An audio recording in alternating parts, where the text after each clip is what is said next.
Right යාළුවනේ අද අපි මේ ඇවිල්ලා ඉන්නේ ඓතිහාසික අනුරාධපුරය මිහින්තලා පුදබිමේට ආසන්නව තිබෙන ඉතාමත්ම ඓතිහාසික ස්ථානයක්. මේ තමයි කවුරුත් දන්නවද නැද්ද කියන එක මම දන්නේ නැහැ. නමුත් අනුරාධපුර දිස්ත්‍රික්කයේ ඉන්න සියලුම දෙනා මේ සම්බන්ධයෙන් මේ සෑය ගැන දන්නවා. මේ සෑය තමයි කටුසෑය නමින් තමයි අපි හඳුන්වන්නේ. මේ කටුසෑය ඓතිහාසික චෛත්‍යරාජානන් වහන්සේ වැඩ පුදා ගන්න මේ අනුරාධපුරය නන්දෙසින් දන්න අය එනවා. නමුත් මේ ස්ථානයට බොහොම ආදරය කරන ඇලුම් කරන පිරිසක් තමයි මේ අනුරාධපුර දිස්ත්‍රික්කයේ ඉන්නේ. ඉතින් ඒකම මේ ගැන පූර්ව කතිකාවක් මේ ගැන මේ කටුසෑය කියන්නේ මොකටද මේකේ තියෙන ප්‍රයෝජනය මොකද්ද මෙහි යහතින් වැඩවසන සියලු දෙවි දේවතාවුන් වහන්සේලා කවුද මේ චෛත්‍ය රාජානන් වහන්සේගේ තැන්පත් කරලා තියෙන්නේ මොන වගේ නිදන් භාණ්ඩද කියන එක අපි හරියට දැනගන්න. ඒ වගේම මේකෙන් මේ ස්ථානයට බාරහාර වෙන සියලුම දෙනාට මේකෙන් තියෙන ඵල ප්‍රයෝජනය මොකක්ද කියන දේ හරියාකාරව දැනගන්න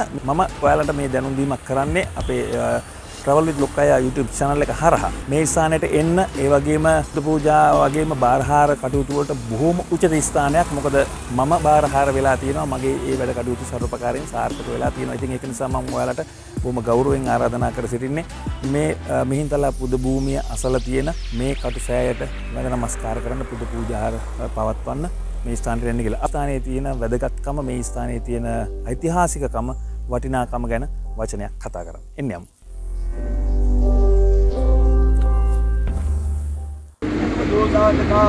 මහල්කොට අපරෝ දුරුවන් වෙන්න අතරෝ මිත්‍රෝ වෙන්න රටෝ ලැබි වෙන්නත් තවද රමි චන්ද පුදුමන දුක්ඛදා හේතු යන නවග්‍රාදීවේ සමූහයාගේ වන්නා වූ සියලු මපල උපාසනාවල් දූරින් භූත නිවාරණය කොට සෑවතන් වලින් මහවතර දේවාවතාරන්න පින් කරන ආමුදුරනේ පුදුවෙන ආමුදුරනේ ආවඩා ආයුබෝවා මහා ප්‍රඥාවිසින් බලදී වලදී ආයුදී ආයුධ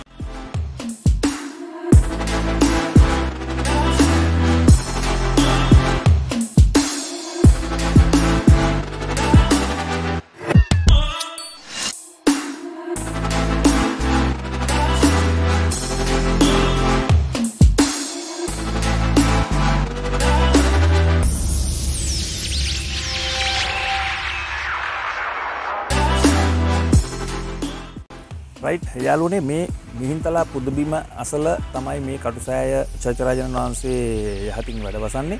ඉතින් මෙහි තැන්පත් කරලා තියෙන්නේ මෙහි ප්‍රධාන කපු මහත්තයා කිව්ව විදිහට මෙහි තැන්පත් කරලා තියෙන්නේ මේ මිහින්තලා පුදබිම සහ මේ අවට තියෙන ඒ සියලුම දේවල් හදන්න නිර්මාණය කරන්න කලවිසු සියලුම නිර්මාණකරුවන් ගෙනාපු සියලුම මෙවලම් තමයි මේ ස්ථානයේ යහතින් නිදන්පත් කරලා තියෙන්නේ කියලා තමයි අපි ප්‍රධාන කපු මහත්තයා විසින් අපිව දැනුවත් කරේ. ඒ වගේම මේ ස්ථානයට උතරම බාරහාර වෙන්න එන්නේ ගොඩක් විවාහපත් වුණු යෝලවල් වලට දරුවන් නැමැති ප්‍රශ්න ගොඩක් තියෙනවා. ඉතින් ඒගොල්ලෝ මේ ස්ථානයට එනවා බාරහාර වෙන්න.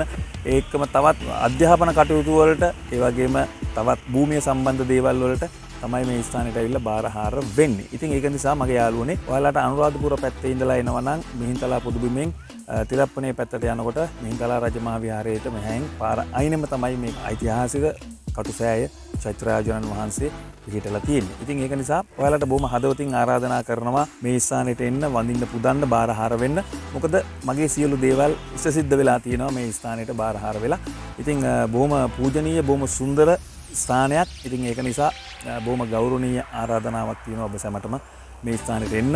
මේ වගේ ස්ථානයක් වැඳ පුදා ගන්න ලැබීමත් අපි කරන ලොකු භාග්යක් වෙනවා, ලොකු පිනක් බවට පරිවර්තනය වෙනවා. ඒක නිසා මගේ යාළුවනේ හදවතින්ම ආරාධනා කරන්නේ මේ ස්ථානයට ඇවිල්ලා ඔයාලගේ තියෙන දුක් කරදර බාධක පවසලා ඒ බාරහාරයන් වෙන්න කියලා තමයි ඉල්ලීමක් කරන්නේ. ඉතින් එහෙමනම් අපි දැනට අපේ වීඩියෝ එක સમાપ્ત කරන්න තමයි සූදානම් වෙන්නේ. මේ සුඳුරු ස්ථානයට මේ ඓතිහාසික කටුසෑය චෛත්‍යරාජානන් වහන්සේ වැඩ පුදා ගන්න එන්න කියලා තමයි Travel with Lokkaiya හදවතින් ඉල්ලීමක් කරන්න. ඒ වගේම වීඩියෝ එක හොඳයි නම් subscribe කරන්න, like කරන්න, comment කරන්න, share කරන්න අමතක කරන්න එපා. එහෙමනම් අපි දැනට ගිහිල්ලා එන්න තවත් සුන්දර වීඩියෝ එකක් හැකි ඉක්මනින් අරන් එන්නේ බලාපොරොත්තු YouTube. ඔබ සැමටම ජය වේවා.